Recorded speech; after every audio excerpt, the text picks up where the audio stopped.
जब तक एमएसपी की गारंटी कानून हमें नहीं मिलेगा, 3 काले कानून वापस नहीं होंगे, तब तक किसान आंदोलन चलता रहेगा।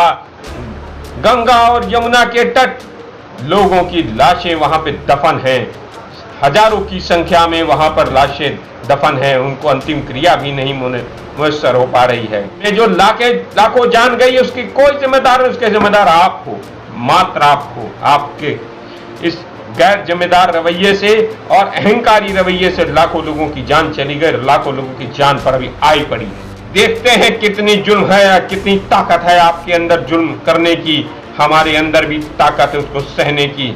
इस देश के अंदर अहिंसात्मक रूप से आंदोलन करने वाले किसानों के ऊपर लाठियां और गोलियां चला रहे हो, आप आंसू गैस के गोले चलवा रहे हो। ये बहुत ही अनुचित है, अमानवीय है और एक तरीके से असंवैधानिक है। हमारा राइट है कि हम विरोध कर सकते हैं। कोई आपसे कह देगा कि मुझे वैक्सीन दे दो तो आप उसे गिरफ्तार कर लोगे। कोई कह देगा कि मेरे बच्चों की वैक्सीन आपने क्यों विदेशों में भेज दी तो आप उसे गिरफ्तार कर लोगे। इस देश के अंदर क्या जर्मनी में हम रह रहे हैं? क्या हिटलर का जर्मनी है? ये हिंदुस्तान है, ये बाबा साहब अम्बेडकर के बनाए हुए संविधान से चलता है। नमस्कार साथियों, मैं प्रबल प्रताप शाही आपका साथी।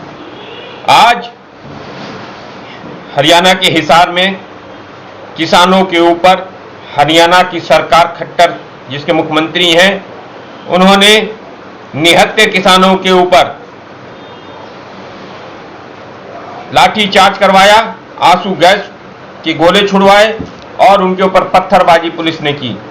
हमारे सैकड़ों किसान वहां पे घायल हो गए हैं। क्या किसान मांग रहे हैं?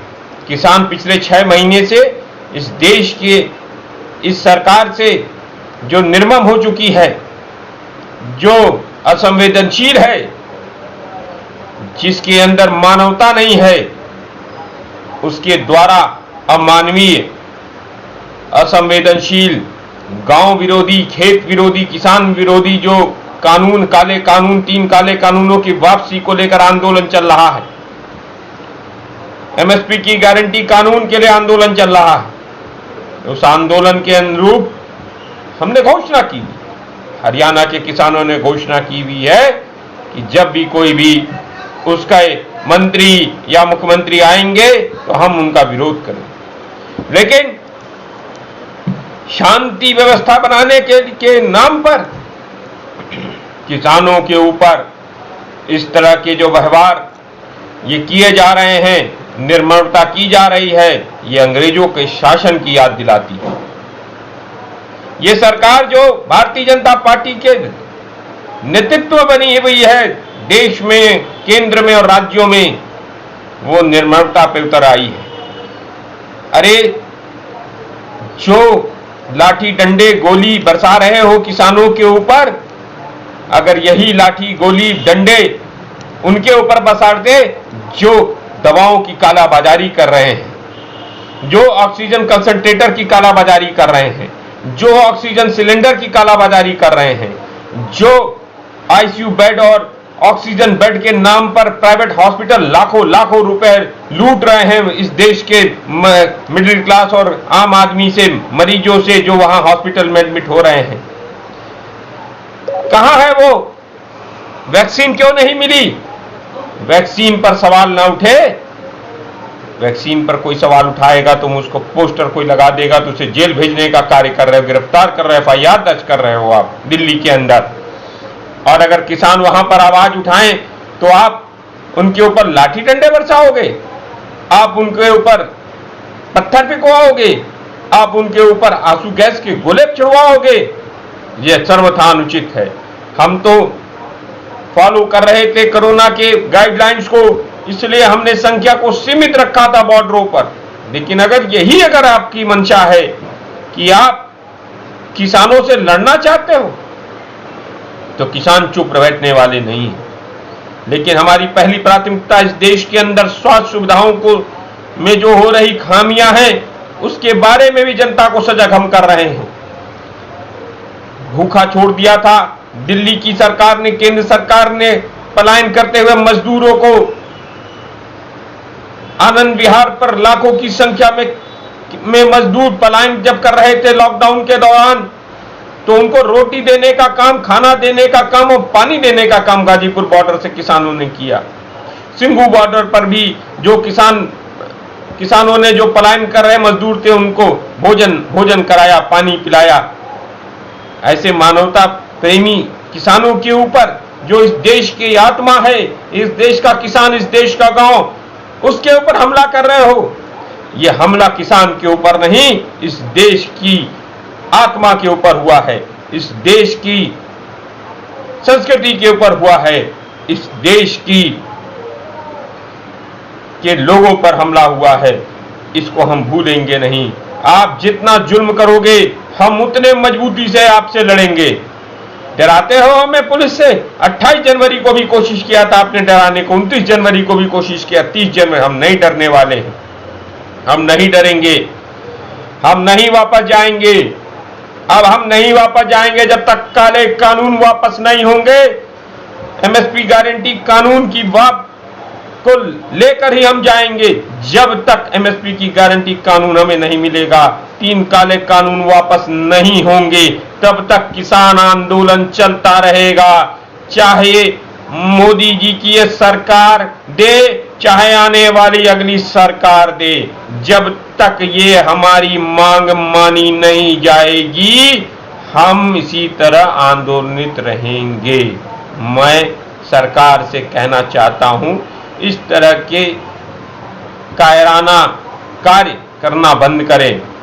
पहले जाए, जनता को वैक्सीन पहुंचाए। गांव-गांव में जो महामारी रूपी ये कोरोना फैल गया है और लोगों की जानें जा रही हैं, लोगों को ऑक्सीजन पहुंचाओ। गांव में भयावह हो गया है, गांव से मौतों का सिलसिला शुरू हो गया है। गांव हर गांव में कहीं 5, कहीं 10, कहीं 15, कहीं 20, कहीं 25 लोगों की लाशें निकल रही हैं कि शवों का शव अंतिम क्रिया नहीं हो पा रही है। पटे पड़े हैं गंगा और यमुना के तट, लोगों की लाशें वहां पे दफन हैं। हजारों की संख्या में वहां पर लाशें दफन हैं, उनको अंतिम क्रिया भी नहीं मुयस्सर हो पा रही है। हिंदुस्तान, हिंदू संस्कृति, हिंदू धर्म की बात करने वाले झंडा बदार नरेंद्र मोदी जी, कहां हो आप? क्यों नहीं अंतिम क्रिया लोगों की हो पा रही है? क्यों नहीं उनको सम्मानजनक अंत्येष्टि उनकी हो पा रही है? मैं पूछना चाहता हूं इस देश के प्रधानमंत्री नरेंद्र मोदी से कि ये क्या कर रहे हो आप? आज तक वैक्सीन आप नहीं दे पाए। 7 महीने से आपके ही कुप्रबंधन और आपके लापरवाही और आपके हीला हवाली का खामियाजा पूरा देश भुगत रहा है। आज ये देश में जो लाखों जान गई, उसकी कोई जिम्मेदार नहीं, उसके जिम्मेदार आप हो, मात्र आप हो। आपके इस गैर जिम्मेदार रवैये से और अहंकारी रवैये से लाखों लोगों की जान चली गई, लाखों लोगों की जान पर अभी आई पड़ी है। लॉकडाउन लग गया, लोगों के रोजगार जा रहे हैं, लोग बेरोजगार होते जा रहे हैं। इसका जवाब कौन देगा? नरेंद्र मोदी जी, इसका जवाब आपको देना होगा। और इस काले कानूनों की वापसी तक अब हम लड़ेंगे। हम देखते हैं कितनी जुल्म है, कितनी ताकत है आपके अंदर जुल्म करने की, हमारे अंदर भी ताकत है उसको सहने की। इस देश के अंदर अहिंसात्मक रूप से आंदोलन करने वाले किसानों के ऊपर लाठियां और गोलियां चला रहे हो आप, आंसू गैस के गोले चलवा रहे हो। ये बहुत ही अनुचित है, अमानवीय है और एक तरीके से असंवैधानिक है। हमारा राइट है कि हम विरोध कर सकते हैं, संवैधानिक रास्ते से हम बोल सकते हैं। कोई आपसे कह देगा कि मुझे वैक्सीन दे दो तो आप उसे गिरफ्तार कर लोगे। कोई कह देगा कि मेरे बच्चों की वैक्सीन आपने क्यों विदेशों में भेज दी तो आप उसे गिरफ्तार कर लोगे। इस देश के अंदर क्या जर्मनी में हम रह रहे हैं? क्या हिटलर का जर्मनी है ये हिंदुस्तान है। ये बाबा साहब अम्बेडकर के बनाए हुए संविधान से चलता है, ये किसी हिटलर के बनाए हुए संविधान से नहीं चलता। ये भूल जाओ, ये नाजी का जर्मनी है, ये हम इसे नाजी का जर्मनी नहीं बनने देंगे। ये हम हिंदुस्तान को हम संविधान से चलाएंगे, चलता रहेगा। इसलिए मैं आपको कह रहा हूं और सरकार से भी कह रहा हूं कि आप इस तरह के कृत्य करना बंद करिए। किसानों के ऊपर इस तरह की कोई भी कार्रवाई बर्दाश्त नहीं की जाएगी। जय हिंद, जय जवान।